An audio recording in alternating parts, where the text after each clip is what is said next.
Cool. Hi all and welcome. As he said, my name is Chris Coffin. I've been at the MITRE Corporation since 2012 and spent most of my time working on the CVE program in various roles. So I like to think that I know a little bit about CVE and vulnerability management, but I'm always surprised how many new topics and disciplines come my way, especially during conferences like this. So one of the things that I've actually been spending a lot of time on recently is the Common Platform Enumeration, and more commonly referred to as CPE. So one of the things that we just recently did in the CVE Record Format, which is our JSON schema for capturing CVE records, is that we added more robust support for CPE 2.3. And specifically the applicability language for CPE. So we're going to talk a little bit more about that. I'll apologize up front that we probably can't cover anything in super detail. So if you have questions at the end, I'd be happy to answer them. And I think we might have some time later in the session too, if we want to talk about things in the follow-on Perl CPE session. So anyways, what are we going to try and cover today? What is CPE? We'll get through that quickly because I'm sure most of you know what CPE is, but I want to make sure we cover all the bases. Why do we want to include CPE in the CVE record format? What are CPE applicability statements? What is the CVE record format? And then we'll look at a number of examples depending on time and how you can actually include CPE today. And obviously we'll take some questions. So quickly diving in, what is CPE? I'm sure most of you know this already, but just to cover it quickly, it is a structured naming scheme for information technology systems, software, and packages, also platforms. Current version is 2.3. It was originally released in 2011, and it is a stack of 4 specifications. I stole this image from the NVD site. So basically just the naming at the bottom, name matching. So how do we match against CPE names? A dictionary, and then the applicability language. By the way, if anybody has any questions at any time, feel free to raise your hand. I would be happy to clarify some things. So CPE naming format and examples.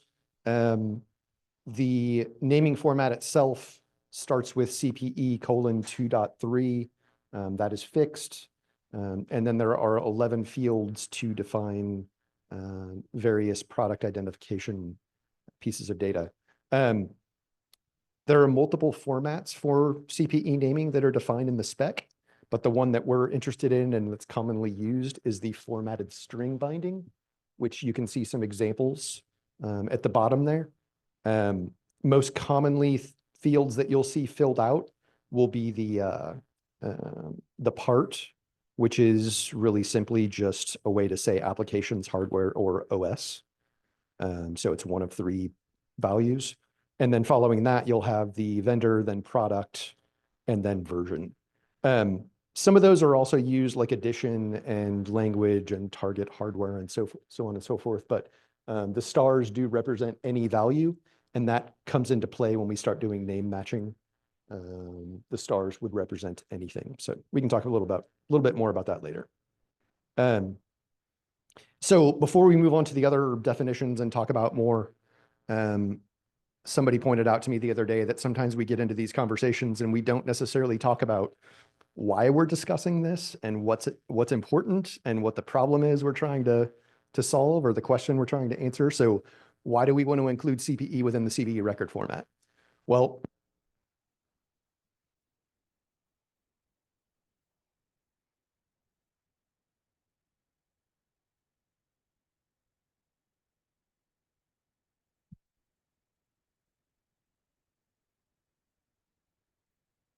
let's give this one a go. all right, that should be better. Yeah, sounds like it. No worries. All right, so why do we include CPE within the CVE record format? Consumers need obviously a way or a standardized way to identify platforms and products within CVE records. NIST NVD has used CPE for a number of years now, and people are already familiar with that format. So on the CVE side, we decided to add the NIST. Basically, it's a mirror of the NIST NVD configurations JSON schema that they use. So what that allows you to do is define CPEs in the CVE record format using the CPE applicability language. Same way as NVD does today. Now, it is optional. It is not required to add CPE data to CVE records today.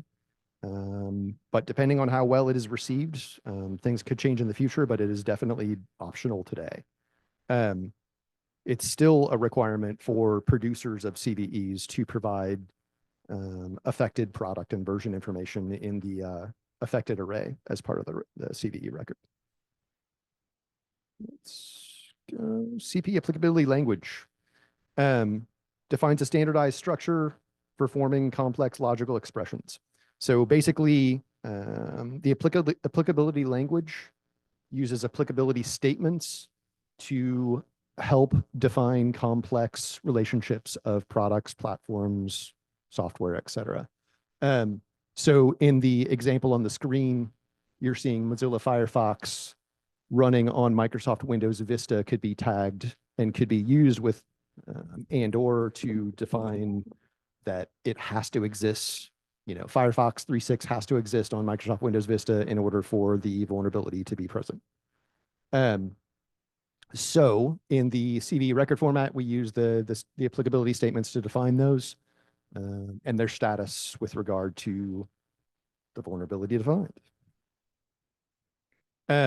So the CVE record format, what is it? It is what data producers use to define CVE records.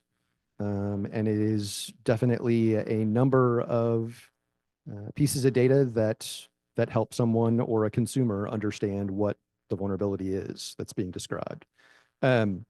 So some examples, let's see, hold on. CVE applicability statements can be included in the 5.1.1 release, which was recently released. And I didn't actually grab the date of this, sorry. But yeah, it's been out for a couple of months now.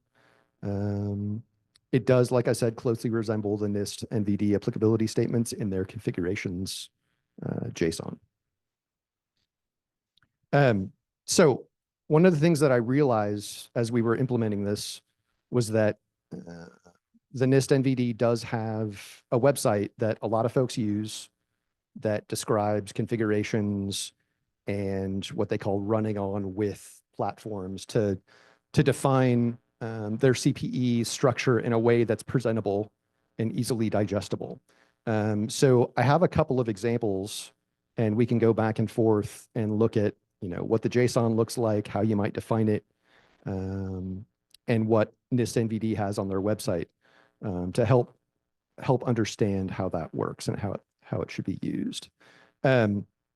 So anyways, as far as terminology, configurations on the NIST NVD site, this is basically how they label specific sets of products. In a lot of cases, like in the real world, in practice, a lot of the CVE records or the NVD details will show a single configuration with a single node. It's representing a single product that's affected, not any kind of specific platform it needs to run on, with maybe a single version or some small range of versions that are affected. So what does that look like? Actually, we'll get to that in a second. Part of configurations is nodes, and the nodes represent the CPE name or the CPE match criteria. You can have multiple nodes. So for instance, if you have multiple branches that are affected of a particular product, code branches, you can represent those with separate nodes of that configuration. And then running on or with is you might be familiar with if you looked at their pages, and I'll show you an example in a second. But basically, this is a way of, say, defining, like with the Mozilla example we saw earlier, of defining a specific product being only being vulnerable if it's on a specific platform. So maybe specific OS might be a good way to describe that. So yeah, that should be big enough. So these are some examples I pulled from the NVD site that show how they display it. So there are actually 3 separate examples there. At the very top, you have just a very simple Fusion PBX that is vulnerable all the way up to and including version 4.5.7. And what you're actually seeing in that CPE that's represented is a CPE match string. So there's no version specified in that CPE formatted string. So if you pull down the show matching CPEs, you'll get all of the specific CPE identifier names that are associated with Fusion PBX. And with the version specified, you would get everything from 0 to 4.5.7. So that's a pretty simple example, though. The second one down the middle is giving you something that is providing a range, or I'm sorry, a version, and then a running on with platform. So it has to exist on looks like a Netgear device of some sort. So for this particular match situation, both things would have to exist. And then the last configuration at the bottom showing configuration 1, NVD does list sometimes multiple configurations with really advanced examples. This configuration is using an AND logic to have 3 products that all must exist for a match. So these are some of the basic ways that you can see them on the NIST site, but this does translate, and the reason I'm showing you this is this translates to how it would be defined in a CVE record and helps you understand the structure. So in the CVE record format, we defined a new CPE applicability array at within a CVE record that is displayed here. And this is the basic, like just the properties that are required for a simple record. And you can see the difference between CPE applicability and the current or previous affected array. So at the very bottom is the way you would define product and version, or that's traditionally been provided. Just text version, text product name, text vendor. Above that is a separate new array, which we've recently defined, which is for CPE. So in this case, you have your configuration at the top level that contains nodes, which there's only one node, which contains a CPE match, which gives you a CPE identifier name in this case, which does have the version provided. So this would be a single affected version. That shows you the side-by-side of what that would look like in CPE versus the old way. Now, CPE, like I said, is optional, so you can provide this or you don't have to as a producer of CVE records. That bottom part is the one thing that we do currently require in a CVE record. So that is the most basic example. So again, this is the same thing. Oh, and one thing I forgot to mention.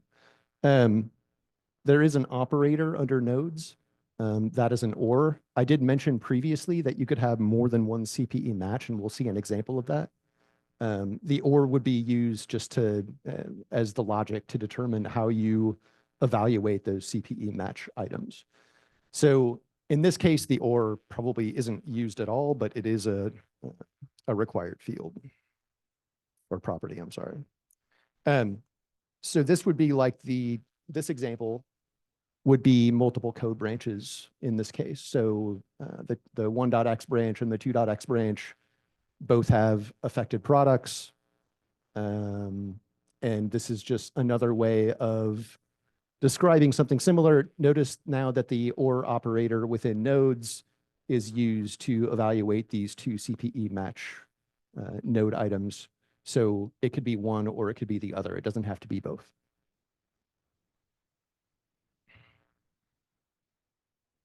So let's look at a real example, and this is a capture of the NVD site.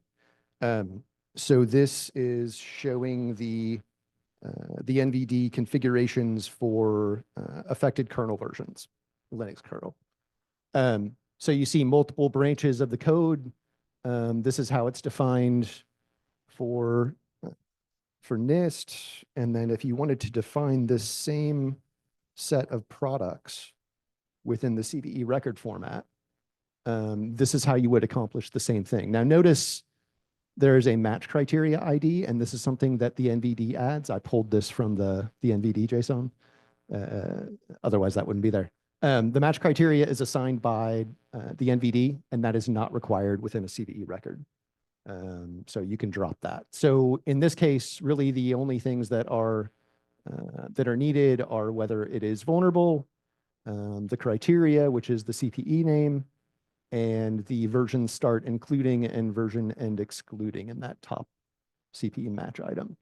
And this is all one configuration with 4 node items. All right, getting into a few more advanced examples. In this case, what you're seeing on is is this the run with? Yeah.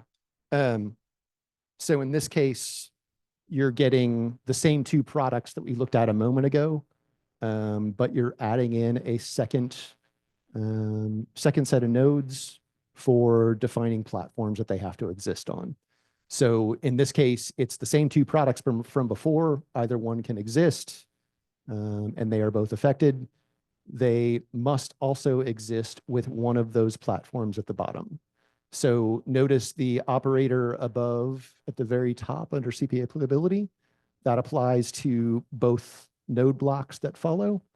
So you have to AND those together, obviously. It can be either of those products on either of those platforms.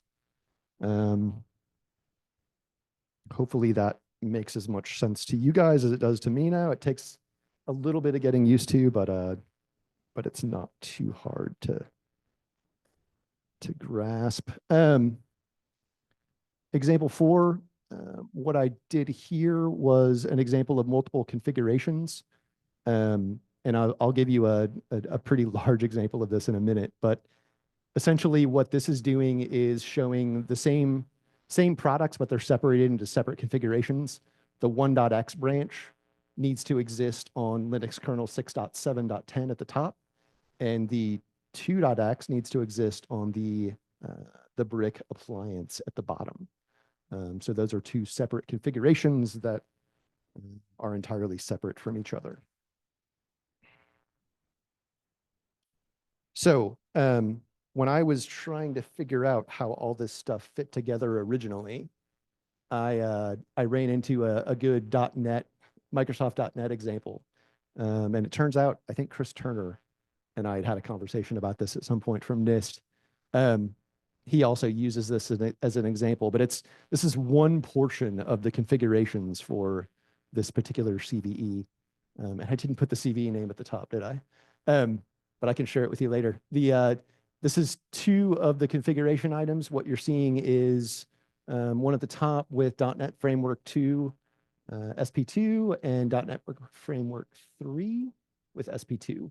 And they must be running on Windows Server 2008, SP2, x80, or x64, and x86, one of those 2. And then at the bottom, it's a couple of other Microsoft.NET versions, different code branches. So what you're seeing is configurations 8 and 9. There were 7 configurations before this. So it is a fairly complex CVE as far as the amount of affected products.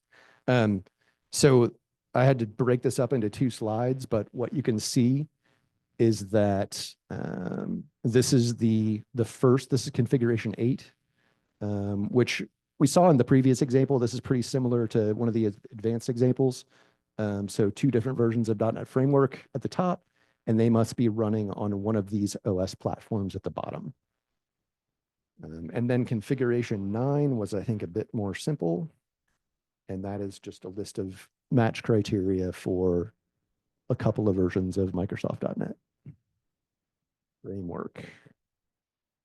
What else do I have? So I know a lot of CNAs, we recently had a survey to see what folks are using as far as clients to produce data. Vulnogram seemed to be fairly common.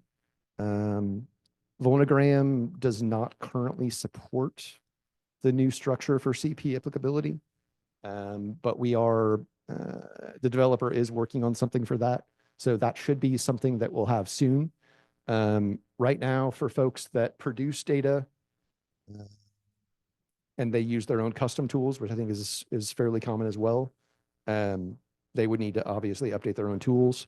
There is a way with the current clients, if you want to use Vulnogram to define your records, you can use one of the other clients to add the CPE information later as an update. And that you could use CVE client or CVE lib for that to add it after. And I threw some references in here. So if you guys do end up using the slide deck later, you can get to our quick start guide, which I wrote the CVE or using CPE and CVE records quick start guide that we have on the CVE.org website. And then the couple of NIST references that I pulled some of these graphics from, as well as the CPE specifications themselves are linked here. And with that, I think we have 7 minutes for questions.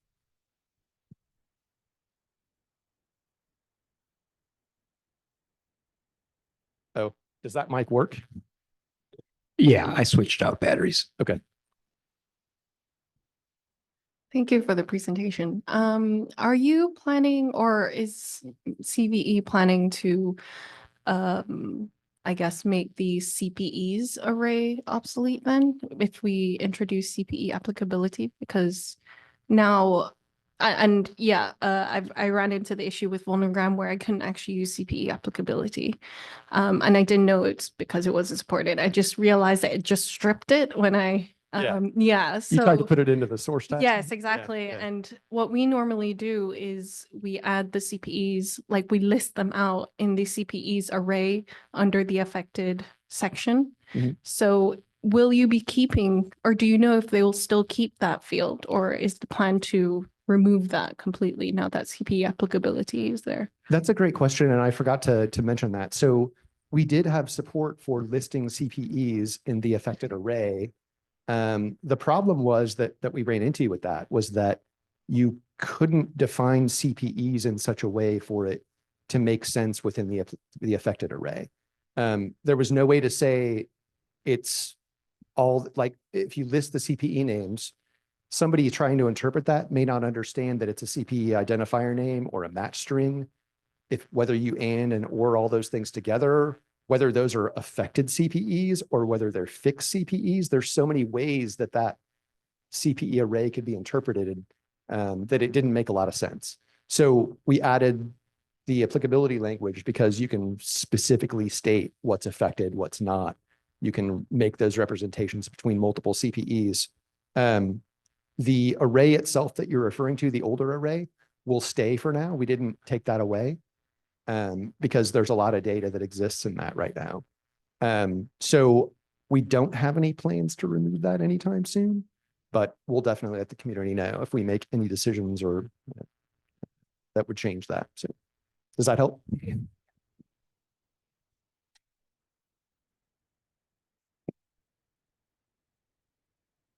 Hi, great session. So what is the, so CVE is now creating their own CPE tracking, and how does that affect the NVD, or is it a copy of it? You mean like a dictionary? Yeah. So we're definitely not keeping a dictionary. These are just CPEs that CNAs and data producers can provide. Like an optional field. As an optional field. So, Yes. but what happens then? Because then it will be published into the NVD. We hope, and we've already had some conversations with the NVD team, that maybe down the road, we can start sharing data and pushing some of that potentially into the NVD official CPE dictionary. But Yeah. that's something we still need to work on. But for the CVE.org, it's the CNA delivering an optional information of CPE, where the NVD is, requiring input from users. I'm sorry, say it again, I missed So it. the CVE.org is asking the CNAs to, optionally fill out the CPE data.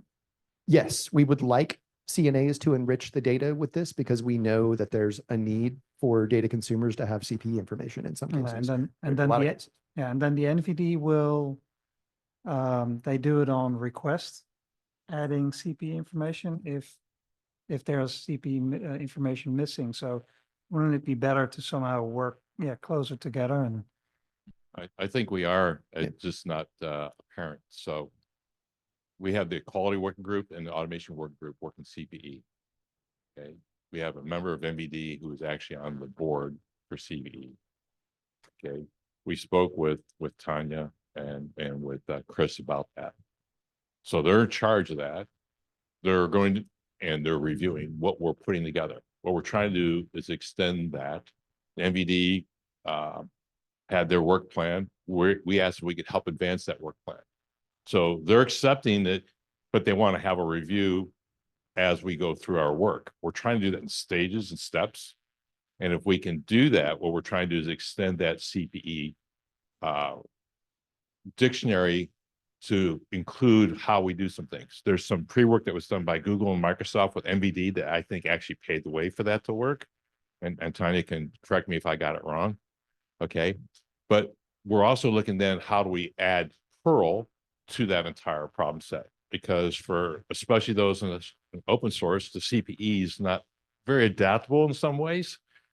I'm trying to be nice here. I just went to the other session. Yeah, about that. so we're trying to actually do that from a CVE as a problem set that we have, because we want the CNAs to actually enrich that. And there has to be an expansion of that. And it's just that, the dictionary has been updated for a while. It wasn't on a work plan. And we're all running into that problem set now, both open and closed source, or open and proprietary, however you want to word that, that we need that expansion. Otherwise, Google and Microsoft wouldn't have been asking already. And that's pretty big. Certainly not the universe, but it goes to the extent of the problem that we're all trying to work through, and do it in a way where we don't kill each other and run each other over. So I found the NVD willing, I don't think they're unwilling. It's just a matter of how do we make it work. And that's what Chris and the AWG and QWG are trying to work through. So then the final question is, how do we keep track of the quality of the data? Is because if a CNA can just publish it, but who's checking if it's actually There's a, good? well, there's a couple depends on it. The first thing we're doing is we're trying to collect the CPE data, but we're not doing the recognition against the CPE, because we're trying to get to what is that quality part. So that's why we haven't pushed in that realm yet, because where's the definition of that? Yep. I think we just got told Thank that we're done, but thank you guys. We may be able to take some of this up in the next talk as well.